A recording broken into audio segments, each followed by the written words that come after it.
Hello everyone. In this video, we are going to solve the problem number 1.19 from Irodov, and that is related to kinematics. So let us first read out the problem and then we will solve the problem step by step. A point traversed half a circle of radius r is equal to 160 centimeter.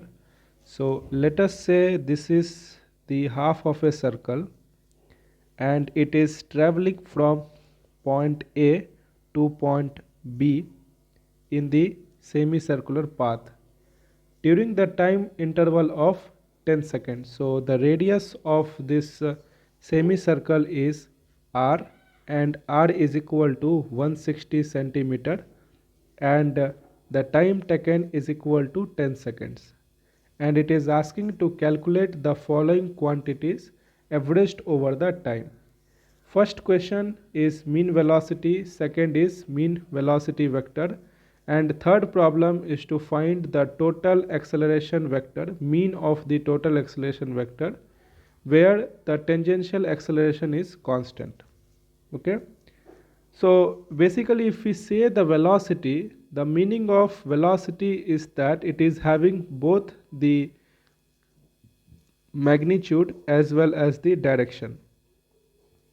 Okay, and it is specifically mentioned in the second problem that it is asking for the mean velocity vector, and in the first problem it is asking for mean velocity. That means it is asking for the mean speed here and mean velocity here.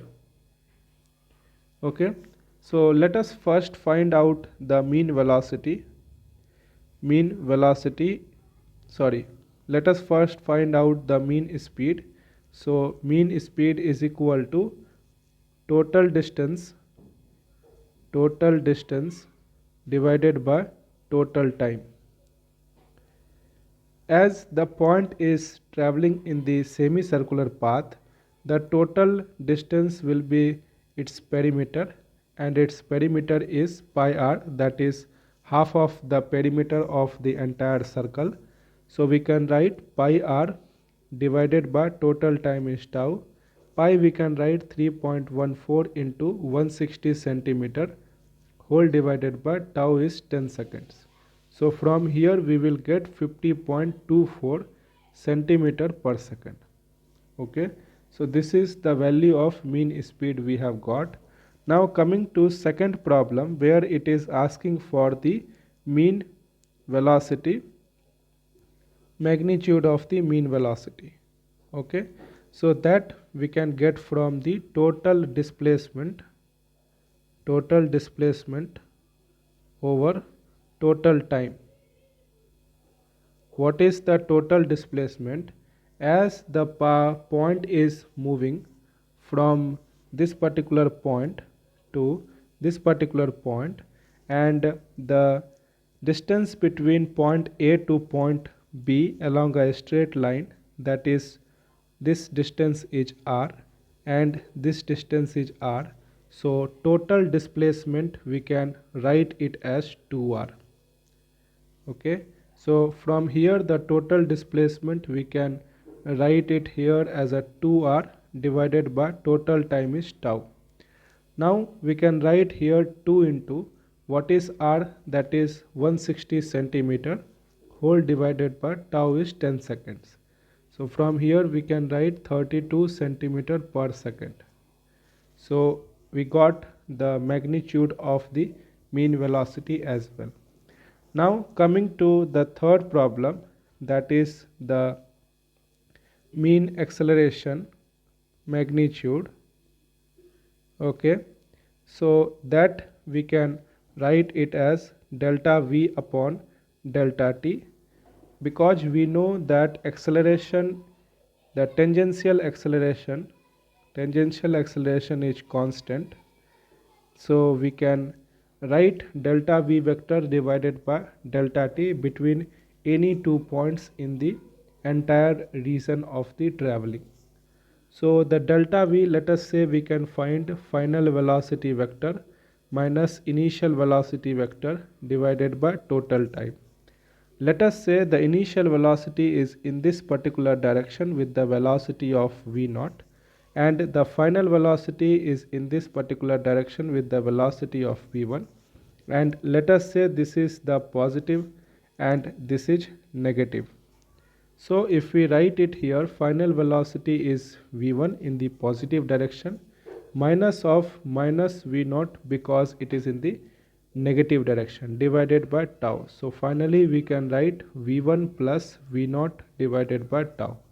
Now in this particular expression we don't know the value of v1 plus v0. So how can we find this? For that, what we know that acceleration is constant in this particular region. So if the acceleration is constant, then we can write the average speed is equal to v0 plus v1 divided by 2. Okay. So average speed we can write it as v1 plus v0 divided by 2.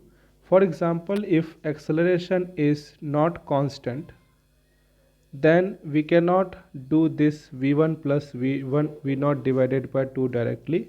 We had to do average velocity is equal to velocity dt integral divided by dt integral. But in this particular case, let us say this is the velocity versus time graph, and initially we are having the velocity of v0, and let us say acceleration is positive. So in that case the velocity will increase and it will reach to the velocity of v1. So if the velocity profile is linear, then in that case the middle point will be the average velocity, and that we can directly find it by using v1 plus v0 divided by 2. So this is the average speed we have got, and from the first problem we know the average velocity is pi r divided by tau. So we can equate it to pi r divided by tau. So from here we got v0 plus v1 is equal to 2 pi r divided by tau. Now if we write the magnitude of the mean acceleration that we have got here, v0 plus v1 divided by tau, if we substitute the value of v0 plus v1 divided by tau, we can get 2 pi r divided by tau square. Okay, and if we substitute the value, we will get 2 into 3.14 into 160 centimeter divided by 100 second square. So from here we will get 160 into 2 into 3.14 divided by 100, we will get 10.05 centimeter per second square. I hope the entire procedure is clear for all three problems. Let us summarize once again. Basically, a point was traveling in the half of this circle where the radius was 160 centimeter and total time taken was 10 seconds. And it is asking to calculate the average velocity of the speed, velocity vector, and the magnitude of the acceleration, mean value of the acceleration, where the tangential acceleration is constant. Okay, so we have found out the mean speed by using the total distance divided by total time, as it is traveling in the semicircular path. So the total distance will be pi r and the total time is given as the tau. Second problem was to find out the magnitude of the mean velocity, that we can find out as the total displacement divided by total time. Total displacement is the distance between point A and point B in the straight line path. So we can get the total displacement as 2r and the total time is 2 tau, and from here we got the magnitude of the mean velocity. In the third problem, as the acceleration given was constant, so we can directly find out the mean acceleration as the delta v vector divided by delta t. Then we have found out the magnitude of the mean acceleration. I hope the entire procedure is clear. Thank you.